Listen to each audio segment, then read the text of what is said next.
Olá, o debate está no ar. No Facebook do Futuro é toda quinta-feira, às 6 da tarde. Na tela da TV é terça, às 9 da noite. Ou você pode encontrar todas as nossas edições no Futura Play. Bom, procura-se uma saída da crise. A nossa economia voltou a encolher no primeiro trimestre de 2019. O PIB, a soma de tudo que produzimos, caiu 0,2%. É a primeira queda desde 2016. Tecnicamente, não estamos em recessão, mas o tombo parece confirmar a previsão que o mercado vem fazendo desde o início do ano, o de resultados abaixo do esperado para o ano de 2019. Ao mesmo tempo, as incertezas no mundo da política e na aprovação das reformas, como a da Previdência, trazem mais turbulência para o ambiente econômico. E é nesse turbilhão que mais de 13 milhões de brasileiros desempregados tentam sobreviver. No debate de hoje, vamos analisar com os nossos convidados aqui no estúdio as perspectivas para o mercado de trabalho nos próximos meses. Vamos ouvir também a análise de quem acompanha o dia a dia na esplanada dos ministérios e, claro, questionar como garantir a diversidade em tempos de poucas vagas. Para começar o programa, a nossa equipe preparou uma reportagem. Vamos ver.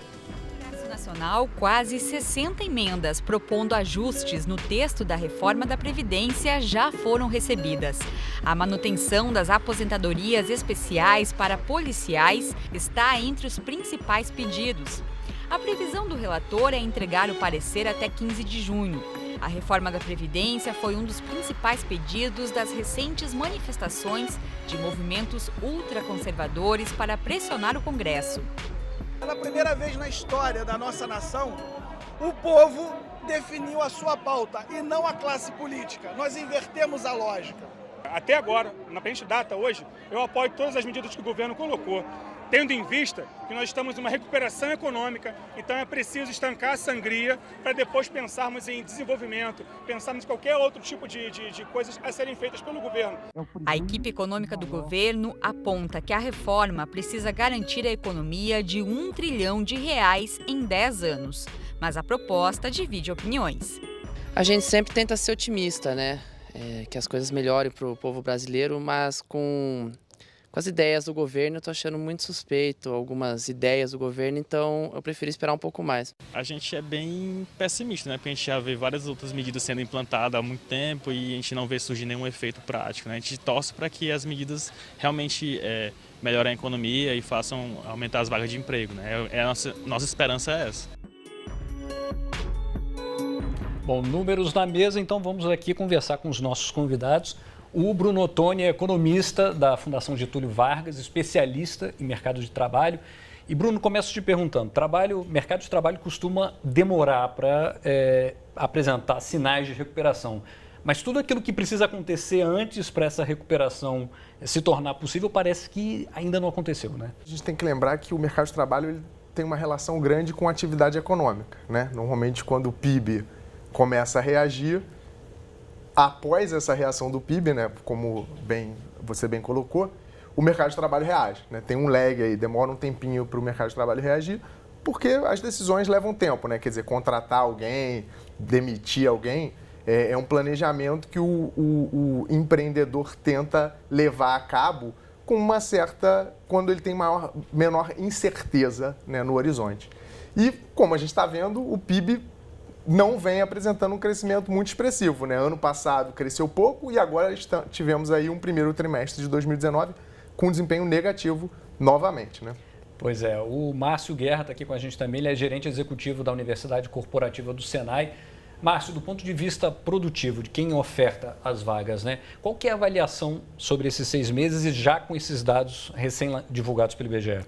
Bom, a gente percebe que a indústria, sobretudo, ela tem uma postura de esperar sinais para que as coisas andem, né? A gente sabe que a questão política hoje, a pauta política domina toda a discussão e a pauta econômica fica à mercê do que vai acontecer nessa pauta política e a reforma da Previdência. E isso é ruim para o país, porque as expectativas são de ficar esperando um sinal positivo e poderia se discutir uma agenda muito mais ampla. Eu acho que a reforma da Previdência é crucial, e o empresariado sabe disso, as pessoas sabem disso, mas também é preciso avançar em alguns sinais positivos para o mercado para que a indústria comece a acreditar, os investimentos retomem e, consequentemente, o mercado de trabalho tenha um contexto mais positivo. A gente vai voltar a falar sobre essa questão da reforma da Previdência, que se tornou uma questão crucial no Brasil, né? Mas eu queria trazer um dado aqui, que é o desempenho da indústria nesse primeiro trimestre. Foi uma queda de 0,7%. Foi dos resultados que mais ajudou a puxar o PIB agora para baixo, né? Essa puxada para baixo tem um fator positivo que sustentou, que é o consumo das famílias, e o outro foi justamente os investimentos, né? Então, os investimentos, no caso da indústria, têm sido a pedra de toque aí de observação dos especialistas, mas as expectativas ainda não são positivas em função dessa agenda política, né? É lógico que o tempo, como o Bruno falou, o tempo de resposta do mercado de trabalho vai estar muito associado à reforma da Previdência, mas a expectativa é de que no segundo semestre, dependendo do que acontecer nessa agenda política, possa ser que o investimento comece a dar sinais de melhora. A gente falou que, tecnicamente, o Brasil não está em recessão, né, Bruno? É preciso aí acompanhar o resultado dos próximos trimestres, mas esse primeiro resultado para o ano já deixa uma impressão negativa, né, para o mercado. Começamos mal o ano, né? Quer dizer, teve um dado positivo, porque havia, inclusive, o risco do IBGE, se o resultado do primeiro trimestre fosse muito ruim, havia o risco do IBGE rever o resultado do final do ano passado, né? E aí, com isso, a gente poderia já, de repente, entrar em recessão técnica, né? Então, teve um dado positivo que, pelo menos, o resultado não foi tão ruim assim. Mas é claro que, diante de toda a expectativa que existia, né, com relação ao início desse ano, início de um novo governo, uma pauta preocupada, né, com as reformas, né, eu acho que o resultado vem aquém do esperado, né? E deixa todo mundo com aquele frio na barriga, né? A gente vai ver agora um destaque da redação, que é o fato de o Brasil continuar numa posição nada desejável. A gente está praticamente na lanterna do ranking mundial de competitividade, à frente apenas de 4 países. E nesse levantamento divulgado pela Fundação Dom Cabral, 63 países são avaliados na capacidade de atrair investimentos e, claro, na facilidade que oferecem para os negócios, que são elementos fundamentais para o crescimento econômico e geração de empregos. Por isso eu queria até ouvir a análise de vocês aqui no estúdio. O governo federal publicou uma medida provisória, né, que flexibiliza algumas regras para a abertura de pequenos negócios, a chamada MP da Liberdade Econômica, né? Mas qual que é o potencial que essa medida tem para enfrentar a questão do desemprego de maneira mais estrutural, mais ampla? Eu acho que é uma medida importante que abre uma variedade de possibilidades aí para o crescimento, mas a questão da competitividade do país ela é muito mais abrangente, né? A gente tem visto que o emprego de baixa qualidade tem sido amortecido o efeito do mercado de trabalho formal.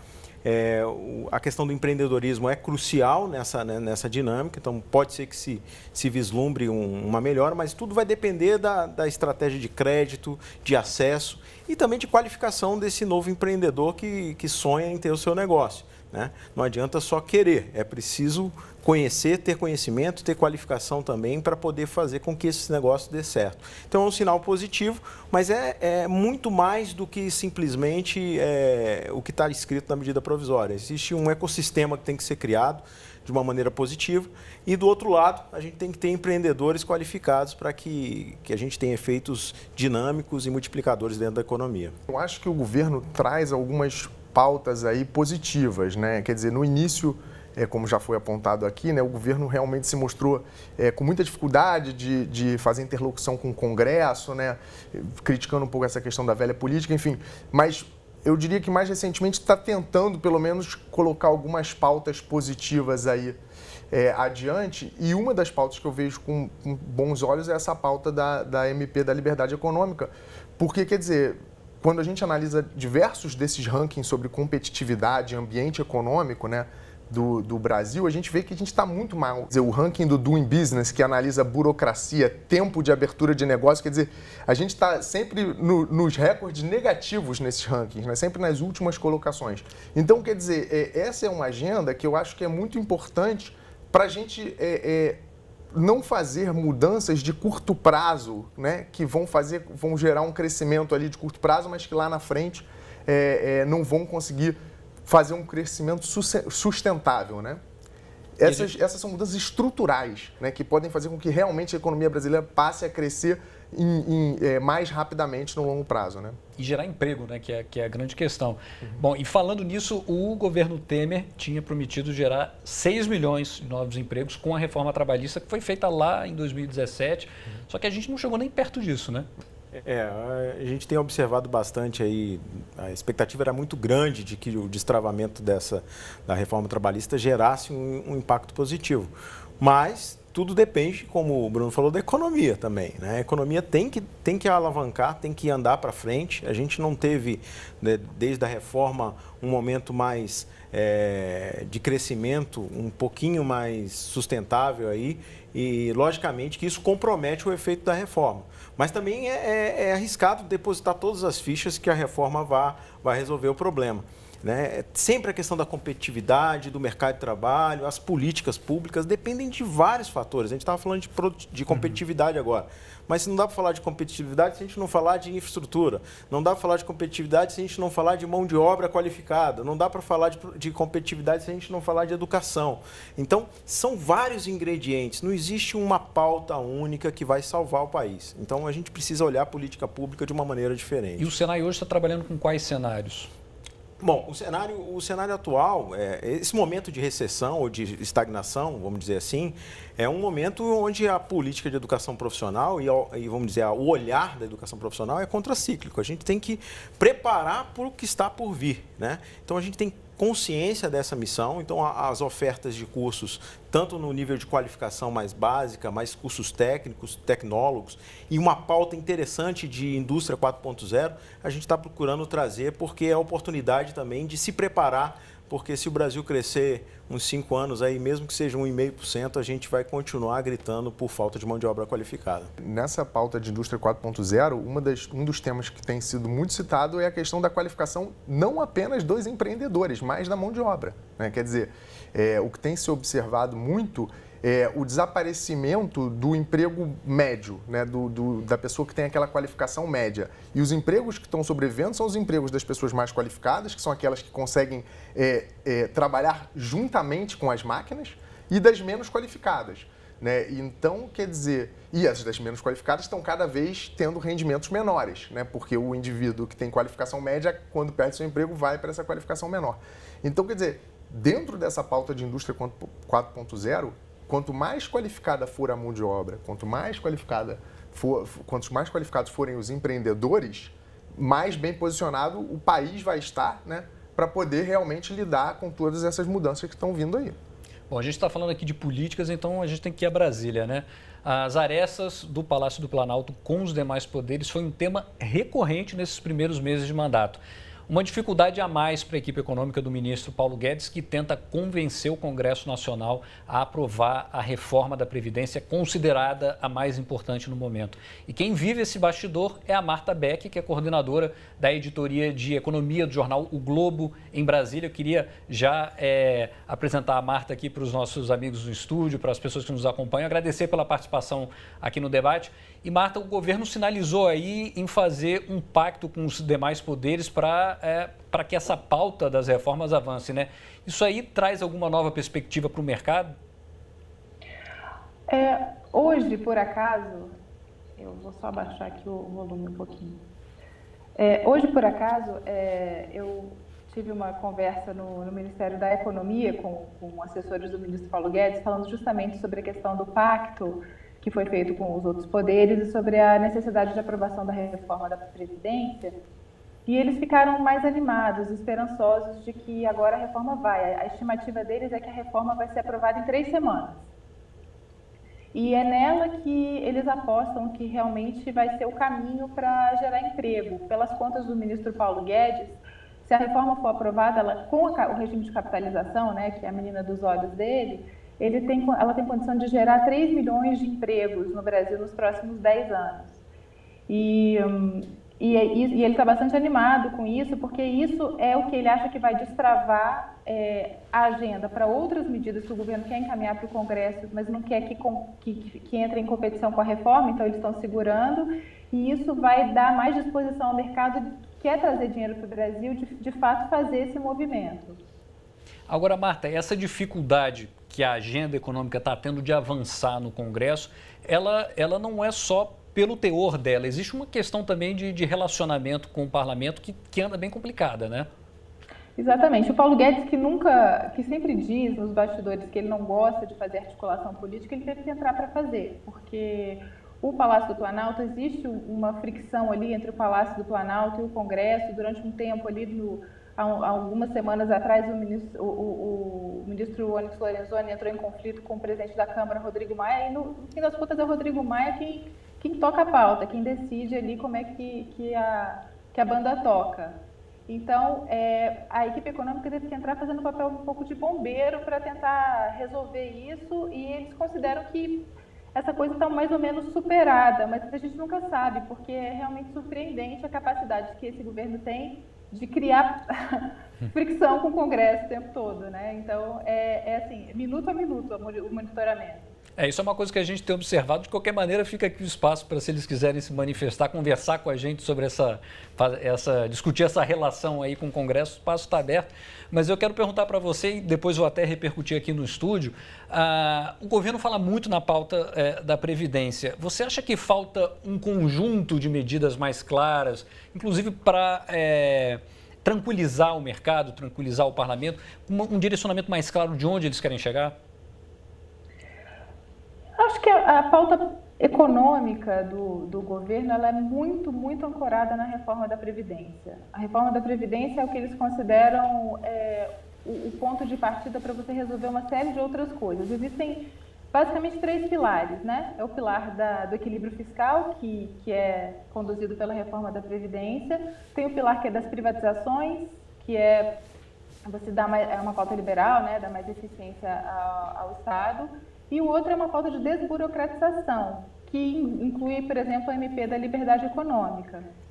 Esses três pilares caminham juntos, e o governo tem, assim, ele tem tudo pronto, na verdade. Assim, você conversa com os técnicos, eles têm nas gavetas os projetos, as propostas, mas o problema é esse, que como a pauta da Previdência não anda no Congresso, ninguém quer mandar nada que vai ganhar espaço. A reforma tributária é um exemplo. A reforma tributária ela é considerada essencial, os empresários falam que ela é importante, os investidores dizem que ela é importante, ela precisa acontecer. E o que aconteceu? O governo não encaminhou ainda uma proposta de reforma tributária para o Congresso. O Congresso, por iniciativa própria, começou a tocar uma proposta de emenda constitucional de reforma da Previdência, que não é a reforma que o governo quer, para ver se acelera um pouco a solução de problemas econômicos. Marta, eu já volto a falar com você. Eu só queria aproveitar para a gente repercutir isso aqui no estúdio. Bruno... Pegando um pouco o que a Marta estava falando, né? Eu acho que a reforma da Previdência ela é uma condição necessária, mas ela não é suficiente, né, para a gente voltar a crescer.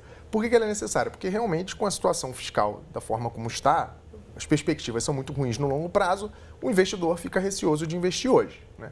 Agora, por que ela é importante e pode ajudar até no crescimento econômico? Por diversos motivos, mas um que eu gosto de mencionar é o seguinte: uma vez que a reforma da Previdência esteja aprovada, a perspectiva lá na frente fica melhor. Até hoje você consegue destravar um pouco a economia, de repente melhorar um pouco o gasto. Por exemplo, o próprio Paulo Guedes estava dizendo hoje que, se aprovada a reforma da Previdência, vai liberar FGTS, saque de FGTS antigo, saque de PIS/PASEP. Quer dizer, esse tipo de política pode ser muito eficiente para fazer a economia voltar a crescer. Mas com uma perspectiva de ruim lá na frente, o que você vai fazer se você libera o PIS/PASEP, libera o FGTS hoje? Você gera um crescimentozinho pequeno de curto prazo, mas lá na frente volta a cair numa recessão de novo, porque as condições da economia não vão permitir que esse crescimento permaneça.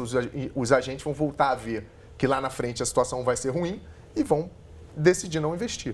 Parece que a equipe econômica e o governo têm uma série de ações planejadas. Eu acho que a gente precisa colocar isso à vista, e aí é uma reflexão de comunicação com a sociedade, de quais são essas possibilidades. Eu acho que esse conjunto de ações vão dar sinais positivos para o mercado. Agora, enquanto tiver tudo dentro das gavetas, esperando a Previdência, pode ser que a gente, quando terminar a reforma da Previdência, vamos ter outros embates políticos tão pesados quanto esse, quando for a reforma fiscal, quando for outras reformas ou iniciativas que o governo venha colocar. Então, é um exercício de comunicação que o governo está fazendo. Hoje também parece que me saiu uma pesquisa sobre o quanto quanto a sociedade conhece sobre a reforma da Previdência. Existe uma visão equivocada. Eu acho que o governo está perdendo a oportunidade de tornar mais claro e evidente os pontos positivos da reforma.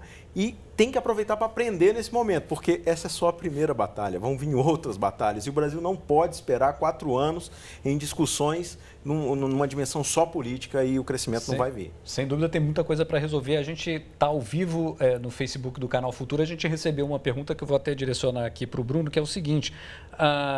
Boa tarde, sou acadêmico de Humanas, uma federal em Tocantins. Eu gostaria de saber se de fato a política ou visão neoliberal ou liberal do atual governo realmente pode funcionar ou é conversa para boi dormir, economicamente falando. Ele coloca essa questão. Olha, na verdade a gente tem que, enfim, tomar cuidado com essas questões, né? Quer dizer, todo tipo de análise tem que ser cuidadosa, né? Quer dizer, quando a gente está falando de liberalismo econômico, a gente tem que ver em que dimensões que ele faz sentido. No caso brasileiro, eu acho que a gente, de fato, precisa, em alguns aspectos, de mais mercado, né? Quer dizer, por exemplo, essa questão que a gente estava mencionando aqui de como a nossa economia é travada do ponto de vista de burocracia. Às vezes o custo tributário, a carga tributária nem é tão elevada, mas o custo adicional de lidar com toda a complexidade de pagar esses tributos é tão alto que isso inibe o investimento. Então, quer dizer, eu acho que nesse sentido o governo caminha na direção correta de tentar racionalizar a análise, né? E olhar para pontos específicos em que a gente pode avançar e, obviamente, também tem que tomar cuidado para não caminhar demais numa outra dimensão, porque a gente sabe que existem falhas de mercado, alguns mercados especificamente, em alguns mercados faz sentido a atuação do Estado. Então, quer dizer, a gente não pode nem 8 nem 80, né? Nem esquecer totalmente que o Estado ele é importante para a provisão de alguns bens públicos, mas também não pode simplesmente esquecer que o mercado pode ajudar, né? Com certeza. Eu vou voltar a falar com a Marta. Marta, a gente já está falando aqui em outras reformas, como a reforma tributária, que nesse caso não foi encampada pelo governo, ela tem aí a digital lá do Rodrigo Maia. Como é que você vê o potencial de aprovação dessa reforma e como ela pode tentar desanuviar o ambiente econômico? Olha, o que eu posso te falar, assim, pelas conversas com o governo e até com alguns especialistas na área tributária, eles acham que a proposta que está no Congresso hoje, sendo tocada numa comissão especial, que é uma proposta que foi feita pelo Bernard Api, um economista bastante especializado nessa área, ela tem poucas chances de prosperar, porque ela é uma proposta que prevê a unificação de tributos federais e que inclui dentro dessa unificação também tributos estaduais e municipais, o ICMS e o ISS. E aí você está mexendo com caixa de prefeito e de governador, e aí você complica e aí isso tem potencial para muito conflito. Já a proposta que o governo federal gostaria de encaminhar, e segundo o ministro Paulo Guedes ainda vai encaminhar, é uma proposta que unifica tributos federais, que seria mais simples. Então ela teria mais chances de aprovação. Mas como a gente ainda não viu essa proposta, só o que a gente tem para comentar é o que já está no Congresso, né? Então, assim, tem gente que diz que reforma tributária, se as pessoas acham que reforma da Previdência é difícil, não sabe o que é uma reforma tributária. A reforma tributária ela tem um potencial para ser muito mais difícil de aprovação do que a da Previdência. Então, talvez ela não chegue nem, assim, fazendo um cenário pessimista, claro, nunca se sabe, mas ela pode, inclusive, não chegar ao Senado, ela fica na Câmara, para na Câmara. Entendi. A gente está se aproximando do final do bloco, Marta. Eu queria que você fizesse uma análise, então, desses primeiros 6 meses e o que pode vir pela frente dentro dessa perspectiva aí da votação das reformas e o impacto disso no mercado de trabalho.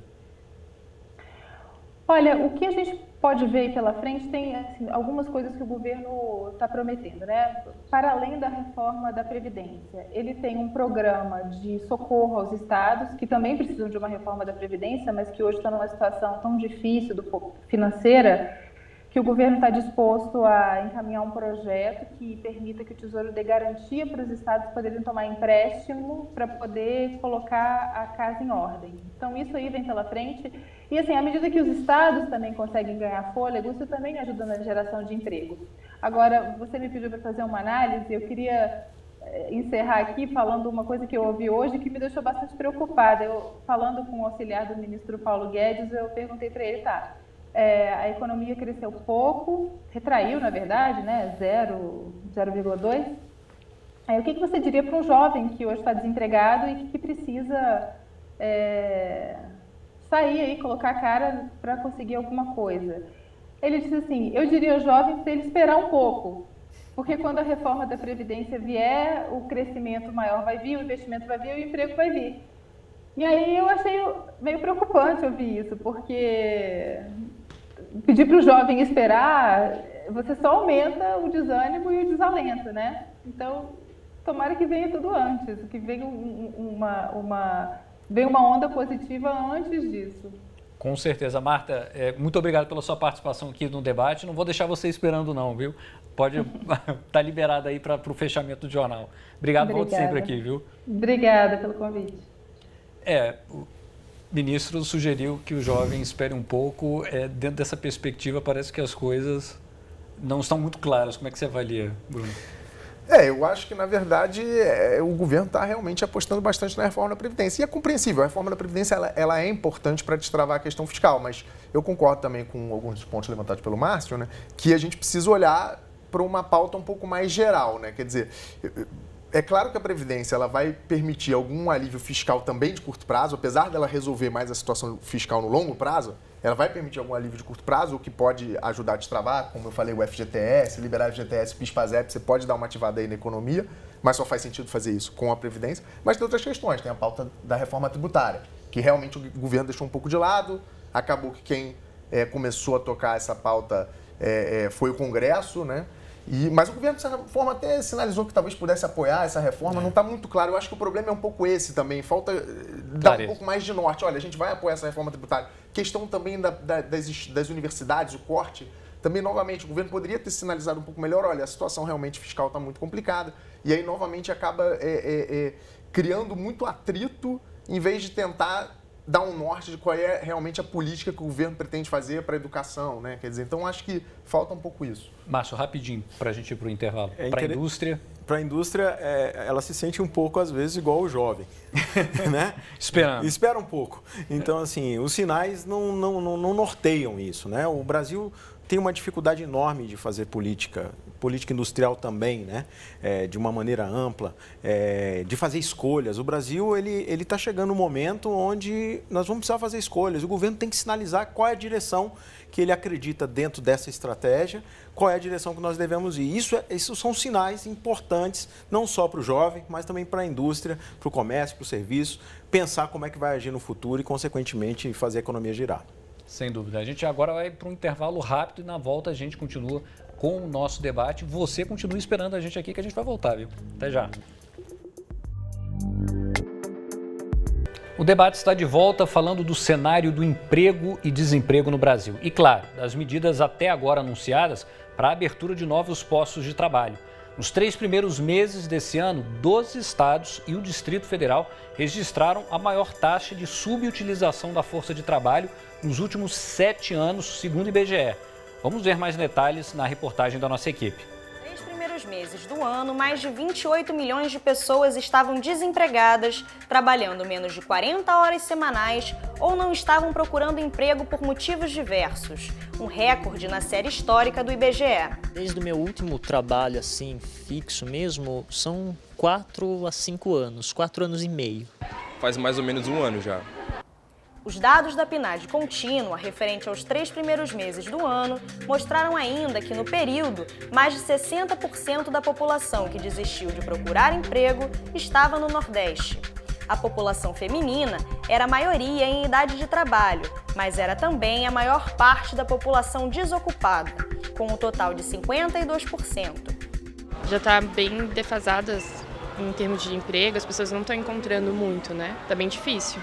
Perspectivas para concurso público, seguir via pública, a carreira na área pública está beirando zero também, novos concursos, novas formas de emprego, de renda. Se não partir para a área de se tornar autônomo, está muito complicado pensar em outro espaço. Estou no fim do mestrado e eu decidi fazer essa opção por abdicar da bolsa e ser terceirizada numa área que não é a minha, justamente porque eu estava vendo que o período de procura de emprego e período social de emprego, né, estava muito difícil.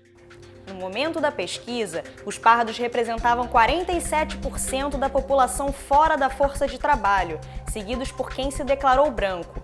Para quem foi contratado recentemente, a expectativa é uma só. Eu fui contratado aqui, vai fazer 1 mês e 15 dias. No momento eu espero que melhore para o final do ano, que dê tudo certo, que melhore, né, para todos nós. Bom, falamos de crise, falamos de Brasília, alta econômica, mas o fato é que essa crise tem uma cara, né? As pessoas estão procurando emprego e não estão conseguindo. A gente viu na reportagem ali, Bruno, pessoas ali com 1 ano de procura não conseguindo. Quer dizer, é um momento da nossa economia que está se arrastando e as pessoas estão sentindo. A gente passou por uma das maiores crises da nossa história, né, que a gente tem documentado.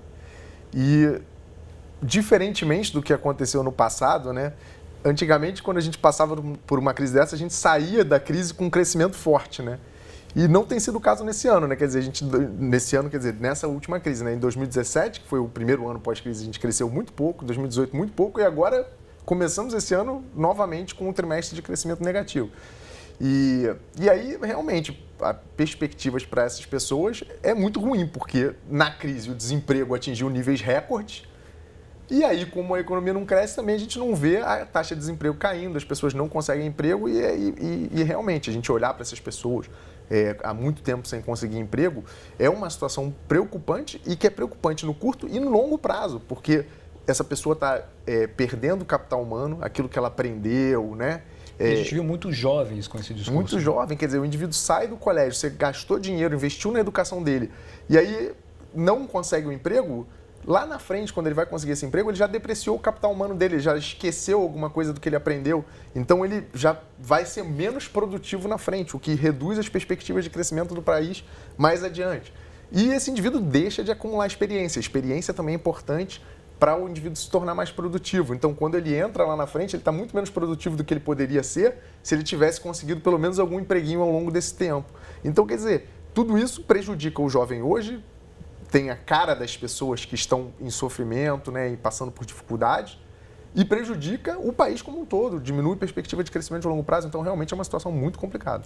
Pois é, e Márcia, a última aferição do termômetro da indústria da CNI, que foi feita em abril, mostra que o uso da capacidade instalada da indústria está abaixo do normal, do que é considerado normal para aquele mês. E aí, com poucas vagas ainda, como garantir a diversidade nos postos que ainda estão abertos?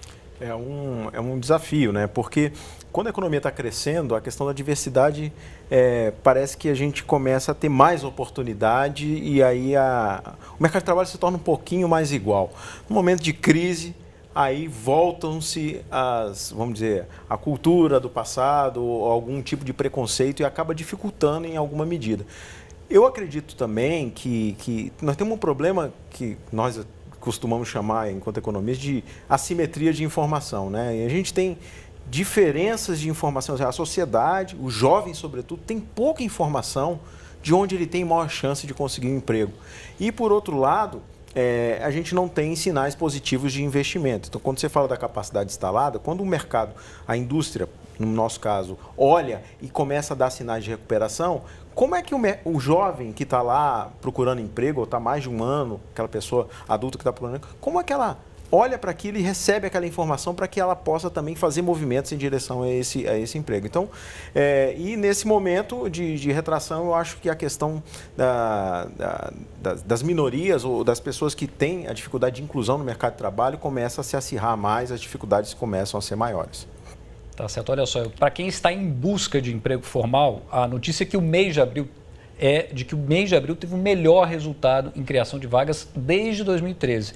Está aí no destaque da redação, foram criadas em abril mais de 129 mil vagas com carteira assinada, de acordo com o Cadastro Geral de Empregados e Desempregados. Os setores de serviços, indústria da transformação e o comércio foram os que mais contribuíram para esse desempenho. Por outro lado, o salário médio, na hora da contratação, teve queda de pouco mais de 1%.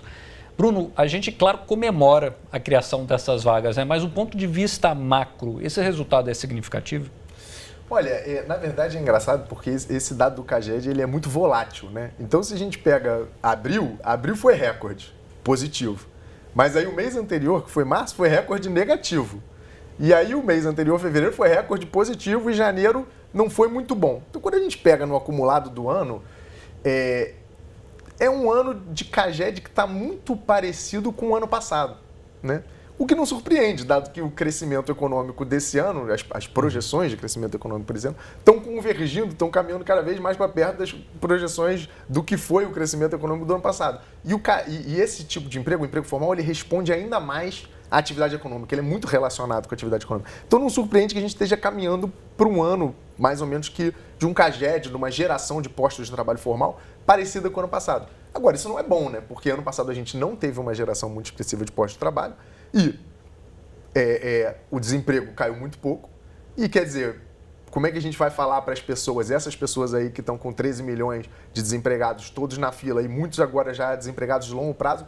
Olha, infelizmente, ano passado não foi muito bom, o desemprego não caiu muito, a geração de pós-trabalho foi positiva, mas não muito positiva, e esse ano deve ser parecido. Quer dizer, não acho que é um recado muito animador, mas parece que a gente está caminhando para um cenário muito semelhante ao do ano passado. E, Márcio, eu cheguei a dar uma olhada ali no termômetro da CNI em relação a essa questão das vagas. Pelo menos ali no mês de abril não houve uma mudança significativa, né? Não houve. Manteve-se estável, né? Ainda mais esse ano, desde o ano passado, a indústria extrativa tem mostrado também uma retração por uma série de fatores aí, mas a indústria também não está conseguindo reagir. Então, é como o Bruno falou, nós estamos muito parecidos com 2018, torcemos para que as coisas melhorem, que esse cenário melhore, mas hoje quem está conseguindo alguma atividade econômica, conseguindo alguma renda, está indo para o setor informal, e informal com menos qualidade de trabalho, remuneração, mas é o que tem segurado de alguma maneira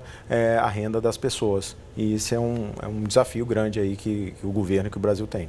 A gente falava aqui de alguns perfis de desempregados e quem está de olho sobre quem ocupa ou não os postos de trabalho é o Reinaldo Bulgarelli, que conversa com a gente agora pela internet. Bem-vindo, Reinaldo. Você é secretário executivo do Fórum de Empresas e Direitos LGBT+.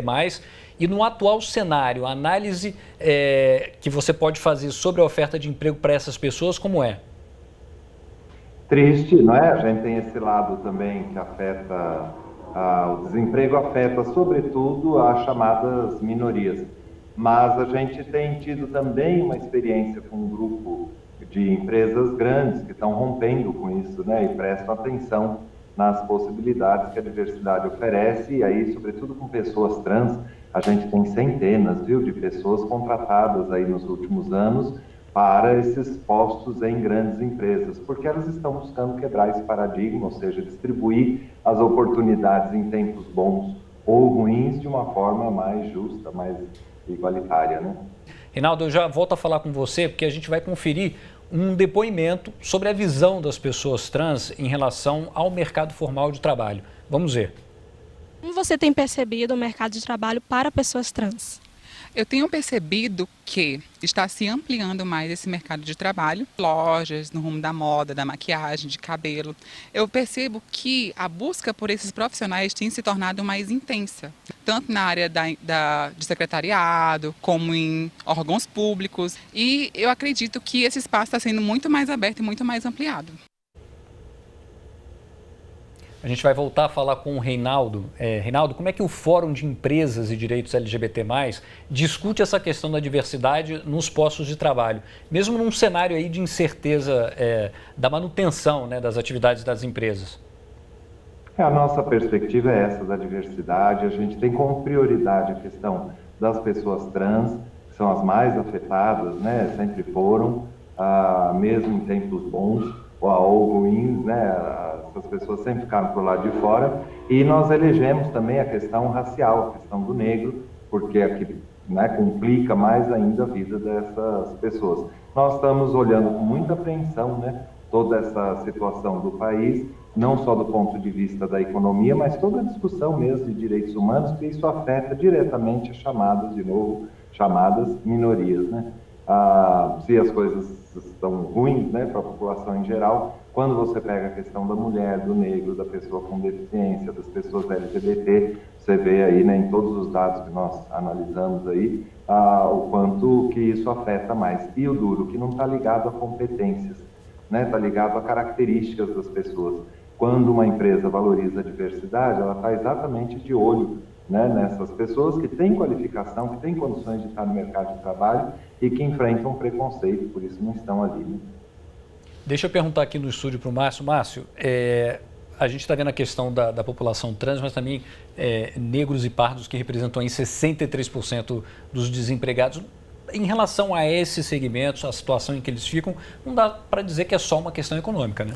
Não é uma questão uma questão social, né? De um legado social que o país tem. E o que a gente pode ver é que algumas mudanças, pequenas mudanças começam a acontecer. Isso tem que, dentro do seio das instituições, dentro da escola, dentro do processo de formação, é ali onde é o nascedouro desse processo de mudança de mentalidade. E só isso vai causar um impacto positivo e vamos dizer, um Brasil mais igual, né? No Senai nós temos um programa de ações inclusivas, onde são trabalhadas diversos tipos de inclusão na sua pluralidade, que a Lei da Inclusão traz.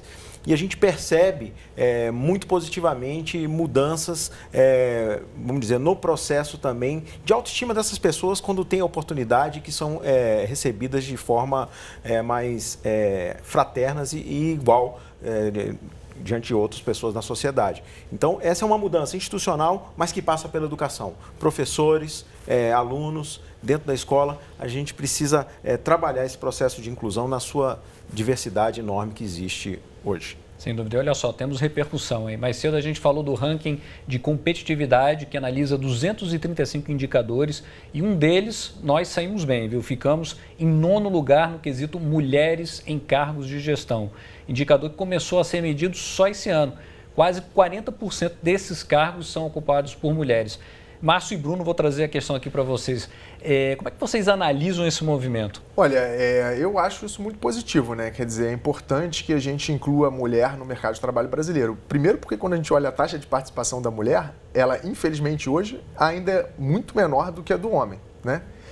E isso, na verdade, de certa maneira, é uma perda para o país, porque são pessoas qualificadas que poderiam estar gerando riqueza, né? Se a gente conseguisse aproveitar bem as capacidades dessas pessoas no mercado de trabalho, mas que, infelizmente, por motivos diversos, a gente tem, por exemplo, quando a gente olha os dados do IBGE, a gente vê que a mulher ainda acaba ficando muito mais vezes responsável pelo cuidado das crianças, né? Então, o marido sai para trabalhar e essa mulher fica em casa. Isso, obviamente, está relacionado com provisão de serviços públicos. Se nós tivéssemos mais creches de qualidade, essa mulher poderia mais facilmente ofertar o seu trabalho, né, no mercado de trabalho.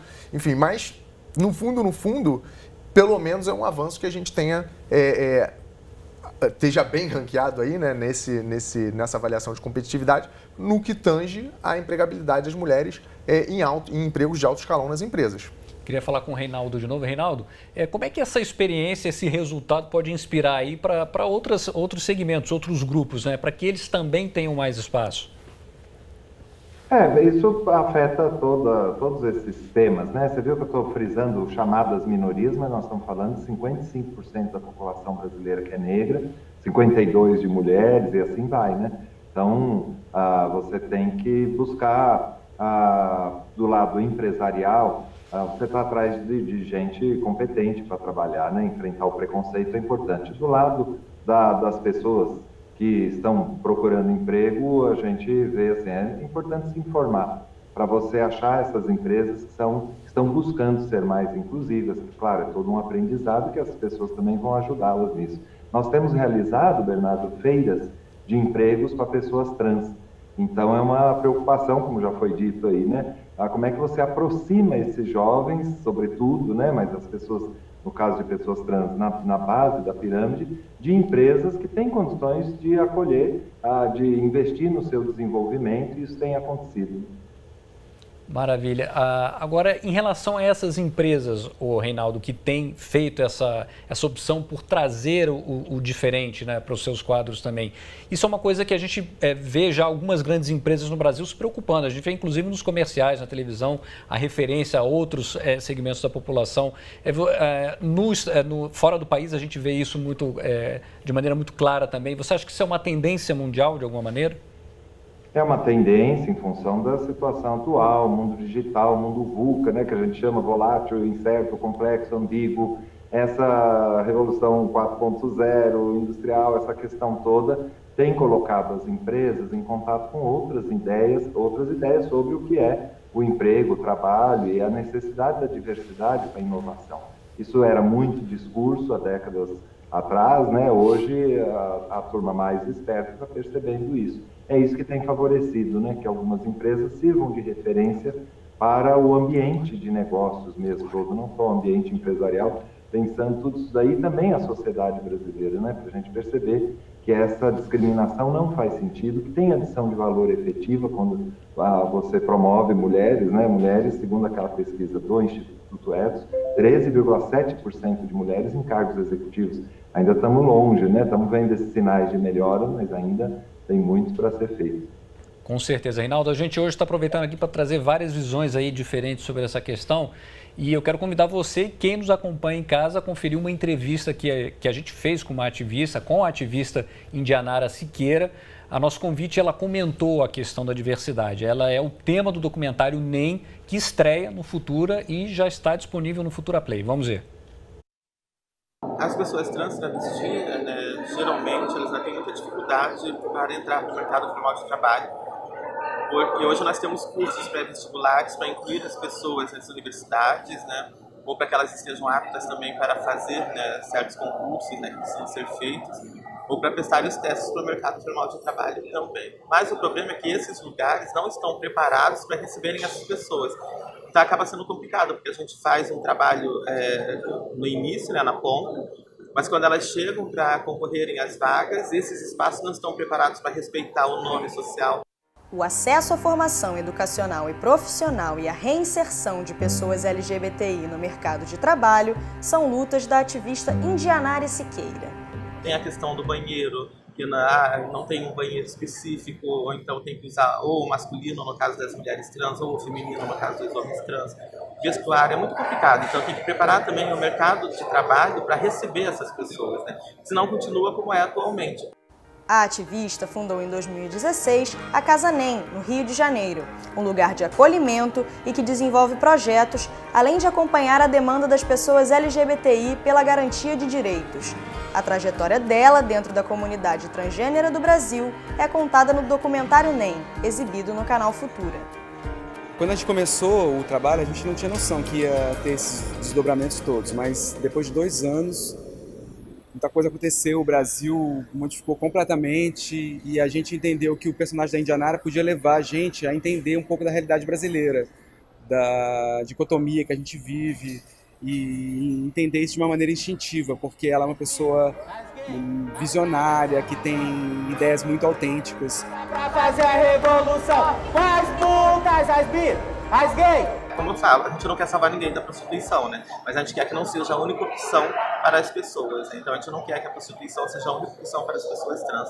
Mas que os espaços também têm que serem preparados, estarem prontos para receberem todas as pessoas, toda a diversidade. Olha, a versão estendida dessa história foi selecionada para uma das mostras do Festival de Cannes desse ano. Reinaldo, a gente está chegando no final do programa. Eu queria ouvir de você uma análise final sobre essa perspectiva para o mercado de trabalho, especialmente para esses segmentos da população que ainda precisam de mais espaço no mercado de trabalho. É isso, você tem referências, né? Um processo de transformação como esse, apontado aí, né? Como é que a gente prepara o mercado de trabalho para lidar com a diversidade humana? Não é fácil, então tem que ficar atento a essas empresas, sobretudo as grandes empresas, porque elas estão sinalizando aí, né, para o mercado de trabalho todo que é possível, é desejável, é fonte de adição de valor, de novo, então isso é muito bom. A imprensa tem sido fantástica nisso, porque ela está cobrindo, botando matérias de capa, né, nas revistas de negócios, sobre a questão da empregabilidade de pessoas trans, tudo isso tem ajudado a transformar. Eu viria com bastante esperança. Por outro lado, você tem que também ajudar o mercado de trabalho, na hora que você está inserido nessa empresa, ajude, né, o seu ambiente a te entender, a se renovar como um todo, né? Maravilha, Reinaldo. Eu queria agradecer sua participação aqui no debate, viu? Muito obrigado, sucesso aí no seu trabalho. Obrigado, prazer, Bernardo. Obrigado.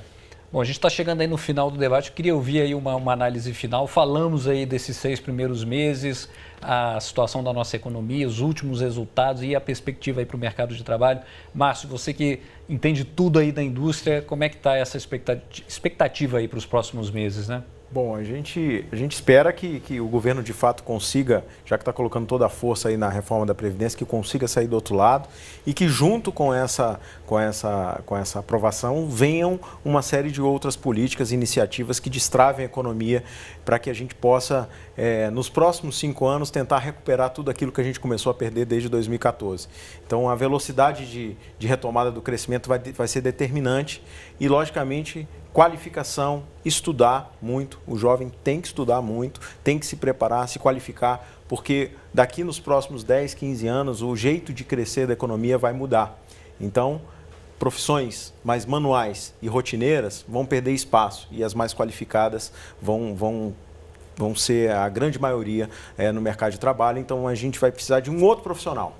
E isso é importante estar olhando lá na frente e se preparando hoje. Mas a gente faz votos que a economia brasileira consiga se reerguer, porque nós temos uma matriz produtiva muito ampla e as possibilidades são muito grandes. Você falou de um outro profissional, a gente aqui na nossa programação fala muito aí da indústria 4.0, que no meio de toda essa confusão econômica que a gente está vivendo, ainda tem a indústria 4.0, que é uma realidade que está chegando, né? Está chegando, está batendo a porta, algumas profissões já começam a surgir e serem demandadas, né? E estão exigindo das pessoas um novo olhar. As pessoas precisam se reinventar, a nossa população precisa entender que o processo de aprendizagem vai ser ao longo da vida. Não existe mais aquela pessoa que fala assim, vou terminar meu ensino médio ou minha graduação e vou conseguir um emprego e nunca mais vou estudar.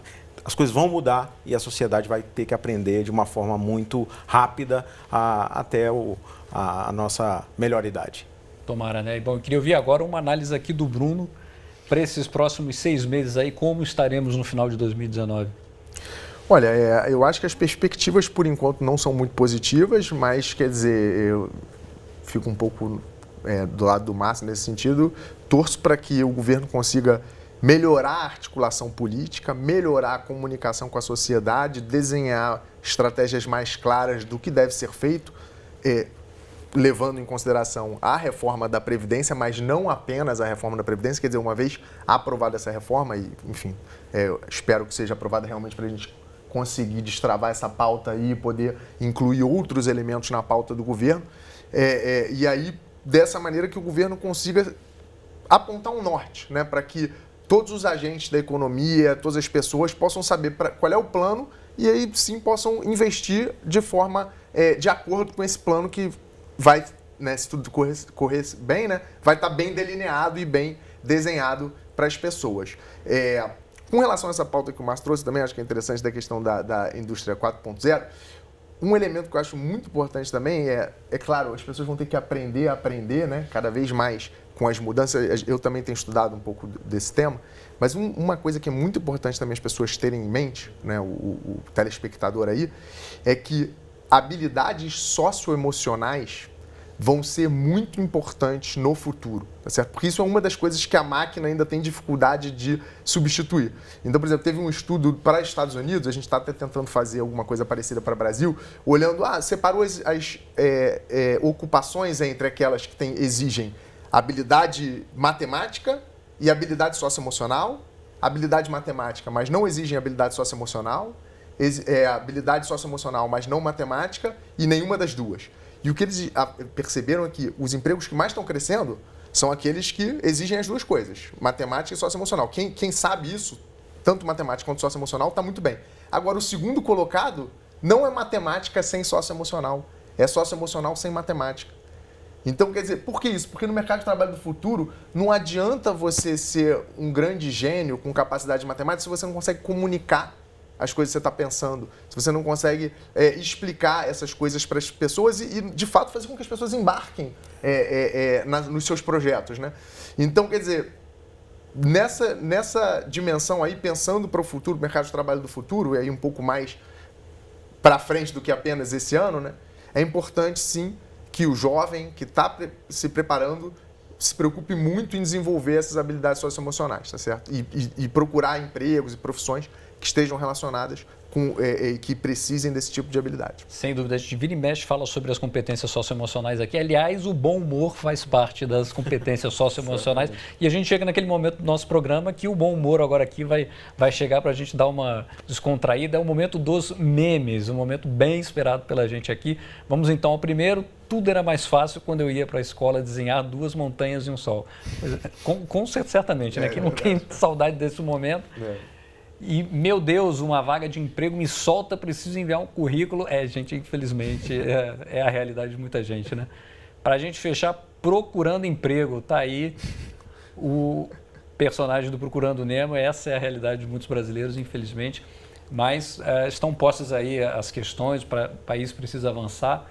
E a gente, claro, vai continuar acompanhando aqui, né? Olha só, eu queria agradecer o apoio da TV Univale, a Unimep TV e o curso de jornalismo da Federal do Piauí, que participou aí da produção do debate de hoje. Eu queria agradecer a companhia, sua participação aqui no debate, e a gente volta na próxima semana e a gente espera você aqui. Até mais.